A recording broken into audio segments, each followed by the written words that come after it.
what you just quoted from him, when he said the test of a political system is whether or not it improves the lives of the majority of people. At the end of the day, that's the real test of a political system. And here, the key, my message, to put it very simply, and you will find, I confess to you, you'll find a lot of the data. I'm going to use some data. In case you're wondering where to get the data is taken from chapter 7 of my book, Has China Won? And I'm happy to announce it's also been published in Chinese now. I think the title is a bit different, China's Choice. But in chapter 7, you'll find all the data that I'm citing today because I don't have PowerPoints to share them with you. And the main case I'm going to make to you is that the country that claims clearly that it is a mothership of democracy is the United States of America. And I'll say for many decades, the United States was in many ways the gold standard for democracy in many areas. But in recent times, clearly, the United States is not functioning as a democracy. It is functioning as a plutocracy, and I'll explain that.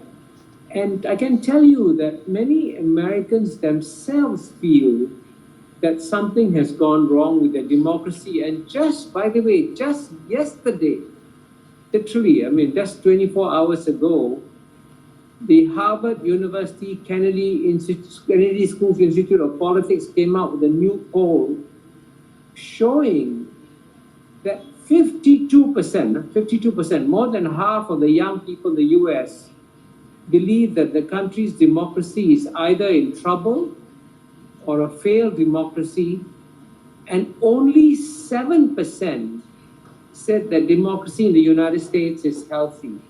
And I would say this poll from the Harvard Kennedy Institute of Politics is a very significant warning sign, because quite often young people can see things more clearly than old people like me can. And you know the old fable, right, of the child who could see that the emperor was wearing no clothes. That's an old Western fable, Aesop's fable. So in the same way, you also find that if the young people can see through very clearly what has fundamentally gone wrong, let's say in the American political system. And the key point I want to make is that while you may think that this may be just a temporary downturn in the performance of American democracy, it actually may be much more serious. And my case is that it's become a structural problem. And just let me read a few sentences from chapter 7 of my book. What I say is, under the surface guise of a functioning democracy with all the rituals of voting, America has become a society run by moneyed aristocracy that uses its money to make major political and social decisions. And this is the difference between a democracy and a plutocracy. A democracy is a government of the people, by the people, for the people. A plutocracy is a government of the 1%, by the 1%, for the 1%. And that's what the plutocracy is.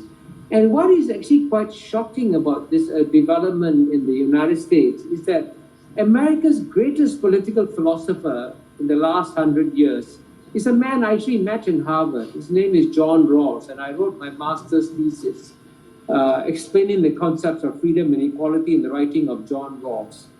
And John Rawls said this in a very prescient fashion. 50 years ago, he said this, John Rawls said this.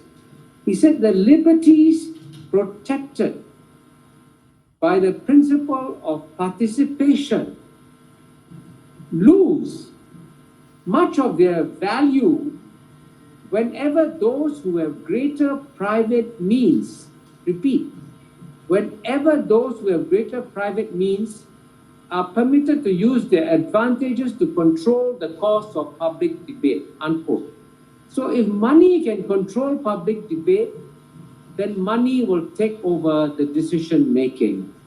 And unfortunately, the one decision that the Supreme Court made that was disastrous was a decision that is known as Citizens United versus Federal Election Commission in 2010. And that decision basically said, this is a rough summary, that money has the right to free speech. So just as human beings have a right to free speech, money has the right to free speech. Been some dramatic twists and turns today in Tuesday's shooting attack at a Michigan high school. James and Jennifer Crumbly, parents of the accused 15-year-old killer, were charged with involuntary manslaughter this afternoon.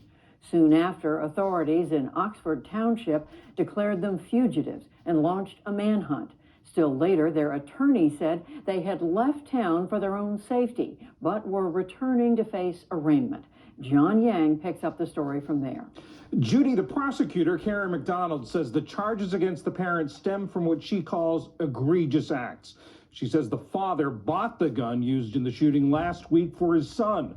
On the morning of the shooting, the parents were called to the school to talk about violent images their son had drawn.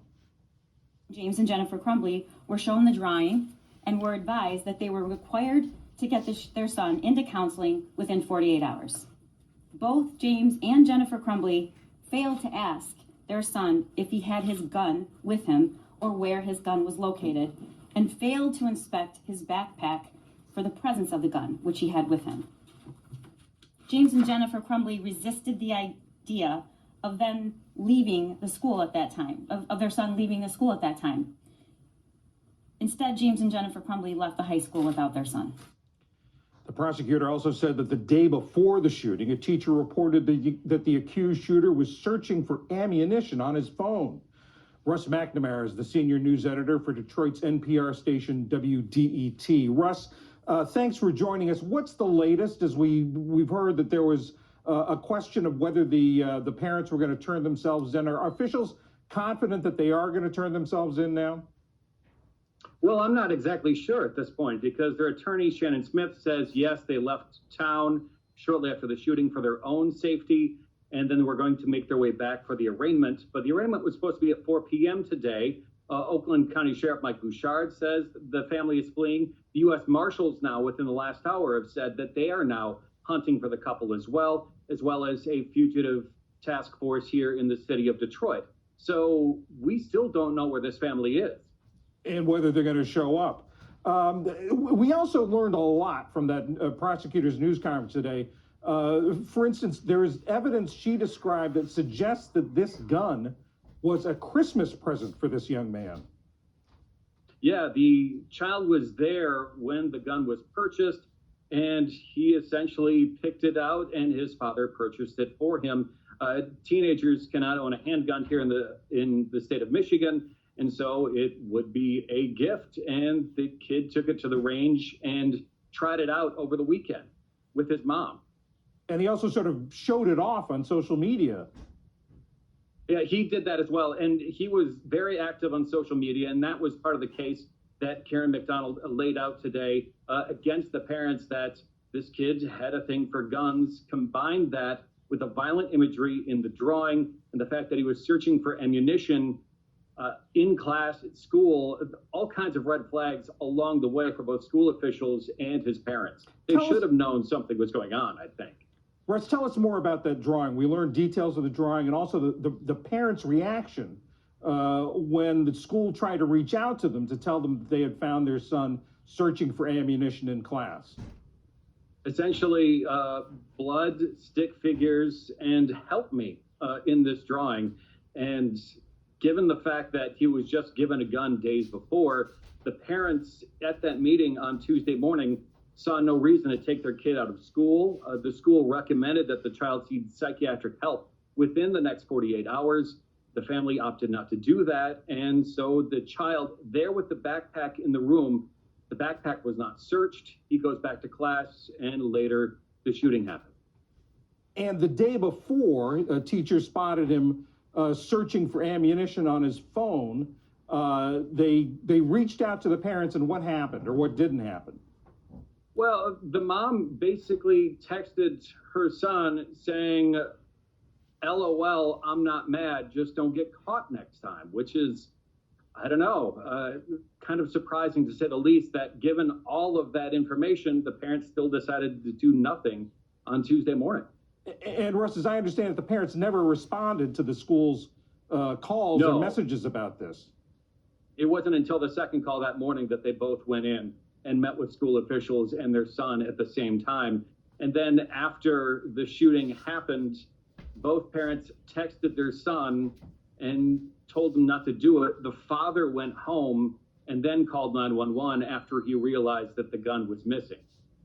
Russ McNamara of NPR member station WDET in Detroit. Thank you very much. Thank you, John. This week's shooting, the deadliest school shooting in 3 years, has led to fear, anger, and anxiety in school districts around the state of Michigan. And so have closings in dozens of schools because of threats and out of an abundance of caution. Our student reporting labs and colleagues at Detroit Public TV talked to educators about this week and how they are talking to students. National news is hearing about Oxford. They heard about Parkland. They heard about Sandy Hook. The story that's not out there, and I think a lot of people don't know about, is the story of the surrounding communities and how an event like Oxford High School's shooting is affecting more than Oxford. You know, my wife, everybody, we all took that moment to be like, wow, I can't believe this happened. It is happening very close. It's something you always see on the news, but now you see it and you're like, wait a minute, I know that building. I see people I know. And we've all been just deeply, deeply touched by this. And it's going to take some time to heal. And I think the best thing I can do right now is listen to people and to help them, feel their feelings. So many people are angry. Throughout Michigan, at many schools in the Tri-County area, there were threats of violence in other schools, and so kids stayed away. Many schools in the Metro Detroit area were closed today. Superintendents called off. We were in session, and attendance was at 50% at best. But for the kids that were here, we're here to support them. The easiest way for me to process this is not to ignore it, but just to full steam ahead in regards to what my job is here. Students want to talk about it. They want to voice their opinions about it. They're being very smart about it. They are having pretty profound conversations. They're following facts. They're not following the social media hype or rumors. We've talked a lot about how important it is for them to help each other feel safe by paying attention to those loner students or the ones who are a little bit more quiet. We had some group activities going on this week, and I noticed they seem to be a little bit more open to paying attention to those kids who didn't have a group, who weren't selected for their own group. And, I too have been encouraging them to just kind of open up and pay attention to the kids around them. I can't tell you how many people I've talked to over the past few days that started off really angry or, mad about something. And in the end, it wasn't about being angry. It's about the fact that they are so sad and almost scared, for what might have happened to their own child. And that's really touched me. So, I think we just have to be really compassionate right now and just listen to one another and be kind and more importantly, have some grace, because that's what people need right now.